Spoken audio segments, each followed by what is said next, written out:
अच्छा, डेवलपर्स की दुनिया में एक मजाक है जो मुझे लगता है कभी पुराना नहीं होगा। कौन सा? वही, अरे यार it works on my machine. हाँ हाँ, बिल्कुल। ये तो हर डेवलपर ने सुना भी है और बोला भी है। जब आपका कोड आपकी मशीन पर तो एकदम सही चलता है। एकदम मक्खन की तरह। हाँ, पर जैसे वो किसी और की मशीन पर या प्रोडक्शन सर्वर पर जाता है, सब कुछ मतलब बिखर जाता है। और ये सच में बहुत फ्रस्ट्रेटिंग प्रॉब्लम है। बहुत ज्यादा। और इसी प्रॉब्लम को आप कह सकते हैं जड़ से खत्म करने के लिए डॉकर आया। तो आज हम इसी कमाल के टूल पर बात करने वाले हैं। हाँ, डॉकर एक ऐसा प्लेटफॉर्म जो एप्लीकेशन को बनाने, भेजने और चलाने की प्रक्रिया को काफी आसान बना देता है। पूरी तरह से बदल देता है, मैं तो कहूँगा। सही कहा। तो आज की हमारी इस चर्चा के लिए हमने डॉकर के ऑफिशियल डॉक्यूमेंटेशन को ही अपना सोर्स बनाया है और मिशन ये है कि हम समझें कि कैसे डॉकर किसी भी एप्लीकेशन को एक स्टैंडर्ड पोर्टेबल पैकेज में बदल देता है, जिसे आप कहीं भी किसी भी मशीन पर भरोसे के साथ चला सकते हैं। तो चलिए शुरू करते हैं इसकी सबसे बुनियादी चीजों से। कंटेनर, इमेज और रजिस्ट्री, ये तीनों आखिर हैं क्या और मिलकर काम कैसे करते हैं? बिल्कुल। तो सबसे पहले सवाल से ही शुरू करते हैं। हाँ ये कंटेनर आखिर है क्या भला? हाँ, बताइए। इसे आप एक आइसोलेटेड प्रोसेस की तरह सोच सकते हैं। हाँ, एक छोटा सा हल्का फुल्का बॉक्स जिसके अंदर आपके एप्लीकेशन को चलाने के लिए जरूरी हर एक चीज मौजूद है। हर एक चीज मतलब मेरा कोड, लाइब्रेरीज, सेटिंग, सब कुछ। सब कुछ। हाँ, आपका कोड, सारी लाइब्रेरीज, सिस्टम टूल्स, कॉन्फ़िगरेशन जो भी चाहिए वो सब उस बॉक्स के अंदर बंद है। ओ मतलब ये एक सेल्फ कंटेन्ड यूनिट है। तो अगर ये मेरे लैपटॉप पर चल रहा है तो ये गारंटी है कि ये प्रोडक्शन सर्वर पर भी हूबहू वैसे ही चलेगा। एग्जैक्टली वो वर्क्स ऑन माई मशीन वाला बहाना। हमेशा के लिए खत्म। हाँ, और अक्सर लोग इसकी तुलना वर्चुअल मशीन यानी वीएम से करते हैं। पर यहाँ एक बहुत बड़ा फर्क है। हाँ, वीएम्स तो बहुत भारी होती हैं। क्योंकि एक वीएम अपने अंदर पूरा का पूरा ऑपरेटिंग सिस्टम लेकर चलती है, एक गेस्ट ओएस। इसीलिए वो बहुत भारी और स्लो होती है, जबकि कंटेनर बहुत स्मार्ट होते हैं। वो कैसे? वो अपने होस्ट मशीन के ऑपरेटिंग सिस्टम के कर्नल को ही शेयर कर लेते हैं। इसी वजह से वो सेकंडों में स्टार्ट हो जाते हैं और रिसोर्स की बहुत कम इस्तेमाल करते हैं। समझ गई। तो कंटेनर वो चीज है जो असल में चलती है। हाँ, लेकिन ये बनता कहाँ से है? मतलब इसके लिए कोई रेसिपी या ब्लूप्रिंट तो चाहिए होगा। आपने बिल्कुल सही शब्द पकड़ा, ब्लूप्रिंट।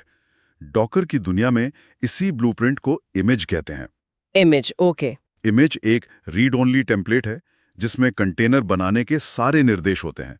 जैसे आइकिया फर्नीचर का मैनुअल होता है ना, हाँ हाँ, जिसमें सारे पार्ट्स की लिस्ट और उन्हें जोड़ने के इंस्ट्रक्शंस होते हैं। आप एक मैनुअल से सैकड़ों एक जैसी कुर्सियां बना सकते हैं। वैसे ही आप एक इमेज से सैकड़ों एक जैसे कंटेनर बना सकते हैं। और मैंने सुना है कि इन इमेजेस की एक खास बात है कि ये लेयर्स यानी परतों से बनी होती हैं। या ये लेयर्स वाला कॉन्सेप्ट क्या है? ये डॉकर का सबसे जीनियस फीचर है सच में। डॉकर फाइल नाम की एक फाइल होती है जिसमें आप निर्देश लिखते हैं। हर निर्देश एक नई लेयर बनाता है। ठीक है, पर इसका फायदा क्या है? इसका सबसे बड़ा फायदा है रीयूजेबिलिटी और एफिशिएंसी। मान लीजिए आपके पास दो अलग अलग Node.js एप्लीकेशन है, दोनों को Node.js की जरूरत है। हाँ बिल्कुल। तो वो दोनों एक ही Node.js वाली बेस लेयर को शेयर कर सकते हैं। उन्हें अलग अलग Node.js डाउनलोड करने की जरूरत ही नहीं है। अरे वाह। तो इसका मतलब अगर मैं सिर्फ अपने कोड की एक लाइन बदलूं तो डॉकर को पूरी की पूरी इमेज दोबारा से नहीं बनानी पड़ेगी। नहीं, बिल्कुल नहीं। वो सिर्फ उस आखिरी लेयर को बदलेगा जिसमें मेरा कोड है। ये तो कमाल है। सही पकड़ा आपने। और ये सिर्फ स्टोरेज बचाने की बात नहीं है। सोचिए एक बड़ी कंपनी में जहां सैकड़ों माइक्रो सर्विसेज हैं, अगर वो सब एक ही बेस लेयर शेयर कर रहे हैं तो CI/CD पाइपलाइन में इमेज को खींचना और डिप्लॉय करना कितना तेज हो जाता है। हाँ, ये तो सीधे सीधे समय और पैसे की बचत है। बिल्कुल। डेवलपर्स का कीमती समय बचता है, रिलीज साइकिल तेज होती है। ठीक है, तो हमारे पास कंटेनर्स हैं जो इमेज से बनते हैं। लेकिन अब मेरे पास ये इमेज बन गई है, मैं इसे अपनी टीम के साथ कैसे शेयर करूं या प्रोडक्शन सर्वर तक कैसे पहुंचाऊंगी? ईमेल तो नहीं कर सकती। नहीं, यहीं पर रजिस्ट्री का कॉन्सेप्ट आता है। रजिस्ट्री? हाँ, रजिस्ट्री इन इमेजेस को स्टोर और शेयर करने की एक सेंट्रल जगह है। जैसे कोड के लिए गिटहब होता है, वैसे ही डॉकर इमेजेस के लिए रजिस्ट्री होती है। जैसे डॉकर हब? हाँ, डॉकर हब सबसे पॉपुलर पब्लिक रजिस्ट्री है।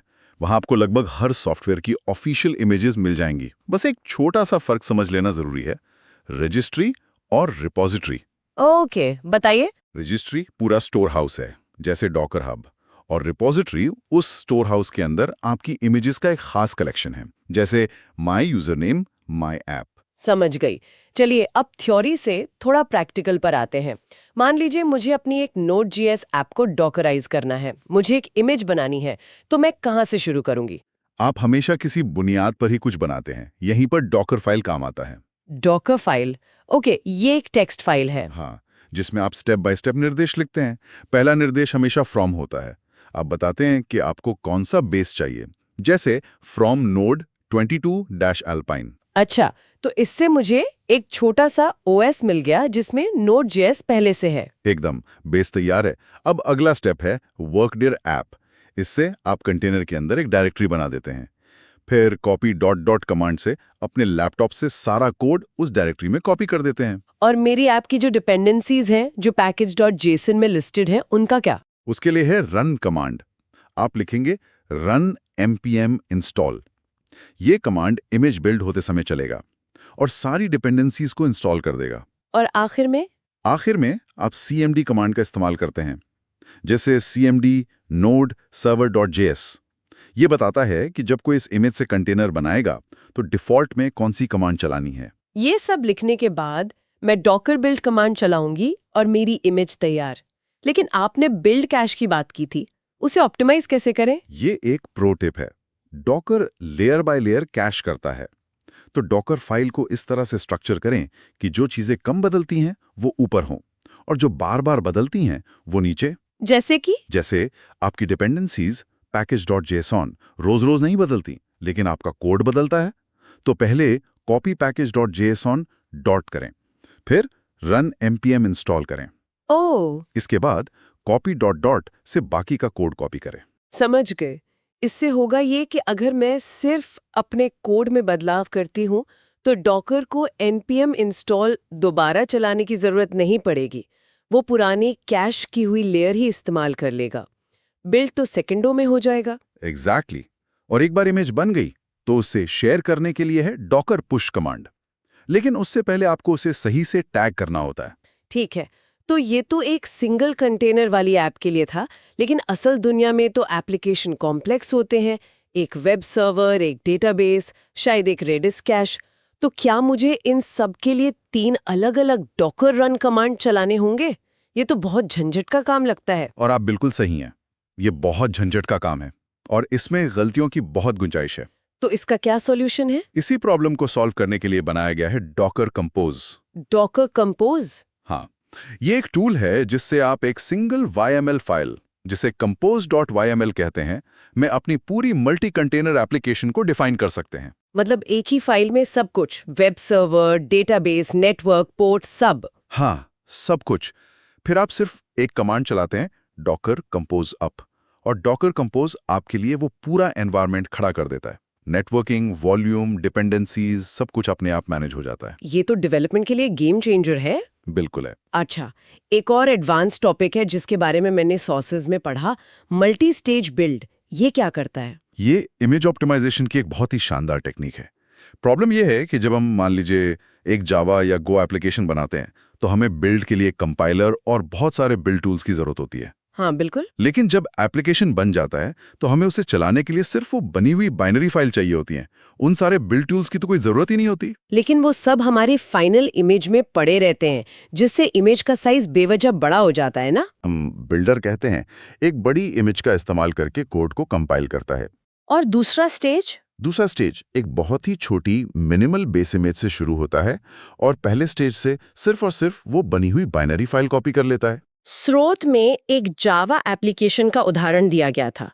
सिंगल स्टेज बिल्ड में इमेज 880 MB की थी, जो मल्टी स्टेज बिल्ड के बाद सिर्फ 428 MB रह गई। हाँ, लगभग आधा। ये सिर्फ साइज ही कम नहीं करता, सिक्योरिटी भी तो बढ़ाता होगा, क्योंकि फाइनल इमेज में अटैक करने के लिए कम टूल्स और लाइब्रेरीज होती हैं। आपने बिल्कुल नफ्स पकड़ ली। Smaller size and better security, ये प्रोडक्शन रेडी इमेजेस बनाने का बेस्ट प्रैक्टिस है। मुझे याद है जब मैंने पहली बार ये इस्तेमाल किया था, मेरी एक गो इमेज का साइज 700 MB से घटकर सिर्फ 15 MB हो गया था। 15 MB बस? हाँ, उस दिन मुझे लगा कि ये कोई जादू है। ठीक है, अब हमारे कंटेनर चल रहे हैं, इमेजेस ऑप्टिमाइज हो गई हैं, लेकिन कुछ प्रैक्टिकल चीजें, जैसे मेरे कंटेनर के अंदर पोर्ट 3000 पर एक वेब सर्वर चल रहा है। मैं उसे अपने ब्राउजर से कैसे एक्सेस करूंगी? इसके लिए पोर्ट पब्लिशन का इस्तेमाल होता है। डॉकर रन कमांड के साथ आप -p फ्लैग यूज करते हैं, जैसे -p 8080 3000। इसका मतलब मेरे लैपटॉप के पोर्ट 8080 पर जो भी ट्रैफिक आएगा वो डॉकर कंटेनर के पोर्ट 3000 पर भेज दिया जाएगा। ओके। और एक बहुत जरूरी सवाल है डेटा का। कंटेनर तो टेम्परेरी होते हैं, अगर मैं एक डेटाबेस वाला कंटेनर डिलीट कर दूं तो मेरा सारा डेटा भी उड़ जाएगा।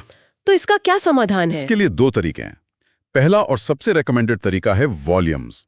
वॉल्यूम डॉकर द्वारा मैनेज किया जाने वाला स्टोरेज है जो आपके कंटेनर की लाइफ से अलग होता है। आप कंटेनर को डिलीट, अपडेट कुछ भी करें, आपका डेटा उस वॉल्यूम में सुरक्षित रहता है। प्रोडक्शन में डेटाबेस के लिए यही इस्तेमाल करना चाहिए हमेशा। और दूसरा तरीका? दूसरा है बाइंड माउंट्स। ये आपके होस्ट मशीन की किसी फाइल या डायरेक्टरी को सीधे कंटेनर के अंदर मैप कर देता है। ये डेवलपमेंट के लिए बहुत उपयोगी है।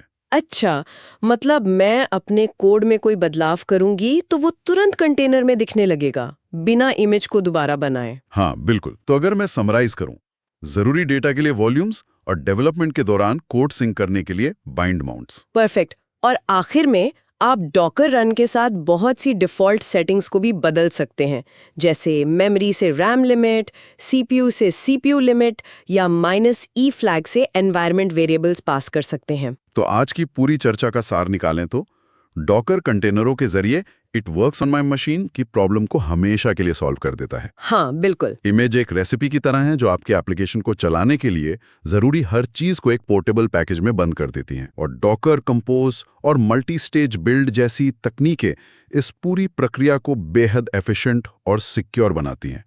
ये डेवलपर की जिंदगी को आसान बनाने और एप्लीकेशन को किसी भी माहौल में लगातार चलाए रखने के लिए एक पावरफुल टूल सेट है। इसमें वाकई सॉफ्टवेयर डेवलपमेंट और डिप्लॉयमेंट की दुनिया में एक क्रांति ला दी है। इसमें कोई शक नहीं। आज की इस चर्चा को खत्म करने से पहले मेरे दिमाग में एक दिलचस्प ख्याल आ रहा है जो सोर्सेज से ही जुड़ा है। बताइए। स्रोत सामग्री में J-Link नाम के एक टूल का जिक्र है। ये एक जावा टूल है जो आपको सिर्फ उन मॉड्यूल्स को मिलाकर एक कस्टम मिनिमल जावा रन टाइम बनाने की सुविधा देता है जिनकी आपके एप्लीकेशन को जरूरत है। इससे इमेज का साइज और भी कम हो जाता है। हाँ, ये बहुत पावरफुल है। ये एक सवाल खड़ा करता है, किसी एप्लीकेशन को चलाने के लिए वाकई में मिनिमम क्या जरूरी है, और हम अपने सॉफ्टवेयर को और ज्यादा एफिशिएंट, छोटा और हल्का बनाने के लिए ऑप्टिमाइजेशन में कितनी दूर तक जा सकते हैं। ये बहुत गहरा सवाल है। ये सिर्फ डॉकर की बात नहीं है, ये सॉफ्टवेयर इंजीनियरिंग की एक फिलॉसफी है कि हम कितना मिनिमल और कितना एफिशिएंट हो सकते हैं। सोचने वाली बात है।